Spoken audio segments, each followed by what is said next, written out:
So we have Chris Bruzzo, who's here with us, Chief Marketing Officer of EA. He's been there for 6 years, and we were talking about what he was doing 6 years ago compared to what he's seeing now during the face of COVID.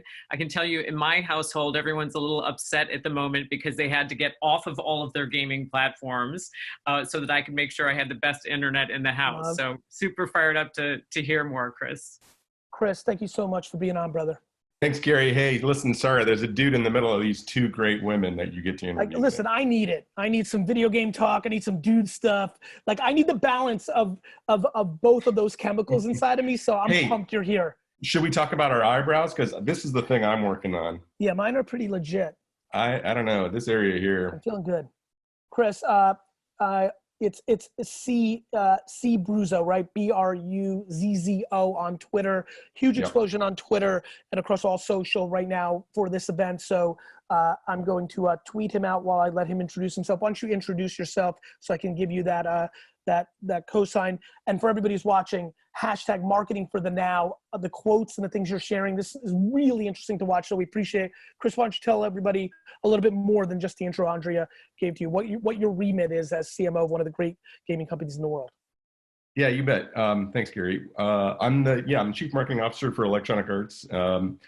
In my role, I'm responsible for all the people who create all the marketing as well as the commercial teams. So we've put sales and commercial operations at the company and marketing together.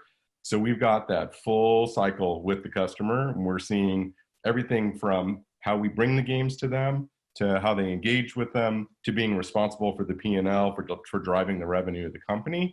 And it's that complete loop that really, puts us in a position to make a big impact. So this has been a wild thing for everybody. I can't imagine that, unfortunately for some businesses, airlines, restaurants, hotels, other side of the coin. This has been a pandemic that absolutely has winners and losers. That's the truth about business. It's the truth about life within this. Where I'm interested in talking about with you is, obviously I'm a owner of the Minnesota Rocker and the Call of Duty League. So I'm heavily paying attention. It's one of the biggest places VaynerX is going in consulting and creative esports gaming. Give us an insight to the insanity that you must be seeing with all this potential growth that I'm assuming that you're going to now confirm or not confirm. Oh yeah, no, I mean, you said it. It's insane. This is record breaking. You realize this is the time of the year where not a lot of games come out. This is a quiet time of the year. This is when, sports are in their late stages and everybody's getting geared up for the games that are coming in the fall.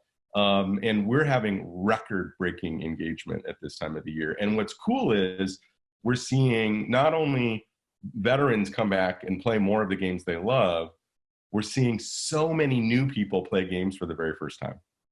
And so that's a responsibility. How are you seeing that? Just straight registrations to the platform? Oh, yeah. I mean, realize we have, we see about 300 million people a year who are all registered with Electronic Arts. So when we see tens of millions of new people coming in that we've never seen before, it's very obvious. And then we also see people who haven't played Madden in 3 years who are back playing Madden. People who haven't played FIFA, they're back playing FIFA.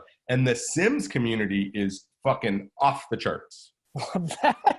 That's so cool. So Chris, what's been the biggest challenge? So all this, obviously in the macro, P&L / growth, all that, everyone's excited. There has to be inevitable breaking points. For example, Gail mentioned wine text. My dad is happier than life. Carolyn's coming up next. I know she's been a big advocate. Chris, I just looked at your registration. You are not signed up. So we have a huge problem, you and I. But the problem there is we can't keep up. Like we're actually slowing down the growth of the service because we can't hire enough people to pack the products properly. Like logistics. Yeah. You're more virtual than we are, which is the beauty of your business. Yeah. But have you had logistics issues of hyper growth? Yeah, well, of course. I mean, just keeping up with online volumes isn't always a problem, but this year particularly, in this time particularly challenging. How do we manage all of that? But also, developers used to be able to make a game and then take some time off and then gear up for the next game. Now they're developing year round, and the same is true for the marketers. we're driving events and events and events. Like when this thing started and got serious in March, you know, we'd already seen it happen because we have major operations in Shanghai and in Korea. And so we knew this was coming, and we just pivoted to start generating events almost every single day. So what's the downside? People are tired. Like this has been going on for a while, and we are just lining up event after event after event. But I got to tell you, while we're tired, we recognize this is our time. The moment. This is your, yeah, go ahead. Now is a time when champions are built. Hell yeah. Now is a time when champions are built. Chris, you have a dream job for about 38% of human beings on Earth. Like, Yeah. you know, how did you get into this? Like, how did you get so lucky? And how old are you, Yeah. Chris? I'm 50. Damn, you look good, bro. I didn't have a for that. So even The better, brow. even better. Because you, by being 6 years older than me, you even had a little bit more time to absorb arcade culture and Atari Yeah. culture. You know, A, how'd you get into this? B, and don't bullshit it, Chris, because we'll do some homework. How hardcore video games were you? Because at 50, you could only be so hardcore because, as you know, video games was kind of nerdy, and if you wanted to get the girls or do whatever else, like, so give me your truth. Okay, well, but seriously, first we have to start with, I'm sitting in my office and I'm surrounded by jerseys of some of the best players in the world because working at Electronic Arts as a CMO, I get signed kits. So, you know, I've got like Leighton Baines is my favorite Everton player over here. I've got Kun Aguero, who's my favorite Argentinian player over there. And here's the best one of all, Gary. I have a signed jersey from fucking Pele. Look, Pele. You ready for this? This is not a joke. Oh, shit. This sucks. Guess what? Right here in my actual office, right up here, it's cut off. I have a Pele too. Okay, there you go. All right, No, listen. it's crazy, but go ahead. Okay, so yeah, first of all, I have been gaming all my life, and actually I got one of the first Fat Macs, and I used to play SimCity on it back in the 80s, you know, all the early games, and I actually ran a little BBS out of my house on a dial-up modem. Oh, so you're a nerd, Chris. You're a nerd. Yeah, but then I got into entertainment, and after 10 years of doing healthcare marketing, I got the chance of a lifetime to hop over and work for Amazon.com. And at Amazon, I got to work on all kinds of cool entertainment stuff. And you know, we did a original program with Bill Maher. We did all kinds of interesting things, and that really started me. And then I went to Starbucks, and I got to work on the music team and help to program all the music, and we had our own record label. So that was really the pivot for me. But the whole time I was a gamer. So all my time at Amazon, my time at Starbucks, it was all entertainment, but it was all digital work. And then that led me to Electronic Arts, and now I just, you know, we get to make content, make stories every day. Chris, talk to me about the biggest misconception about how easy it is to launch a monster title. You know, Yeah.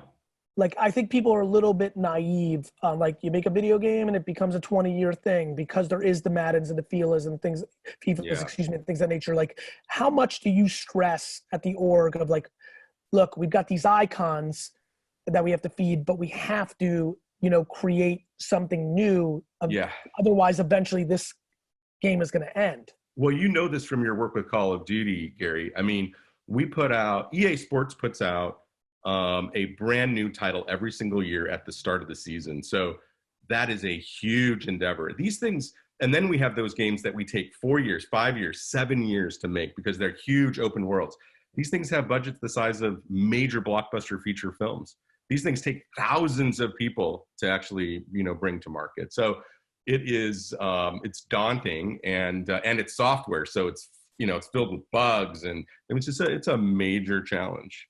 It's a huge human endeavor to get one of these things off the ground.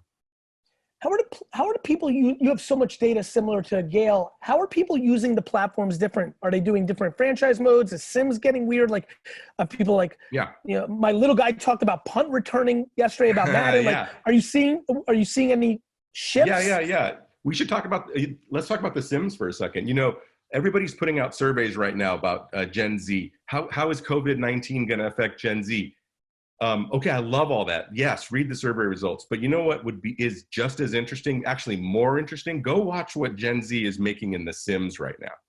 You want to get a hit on what's bothering them. You want to get a hit on what matters to them. Go watch them live stream what they're making in The Sims. They're hosting their graduation parties on The Sims, and they're recreating everybody in the event, their best friend wearing the dress they were supposed to be wearing. It's unbelievable to see, to see that happen. So yeah, people are expressing themselves through these platforms because this is a generation of creators who are coming up, and they've got tools like The Sims to create their own stories and content. Biggest mistake that you completely thought was going to be a massive marketing campaign that it's your L, your complete loss. Like you thought it was going to be a monster. I'll go first in the super short term. I've talked about it a lot, and I can see Carolyn in my view. She's backstage. I spent $15,000 to do a wine enthusiast email blast to their whole list. I was completely convinced it was going to dominate.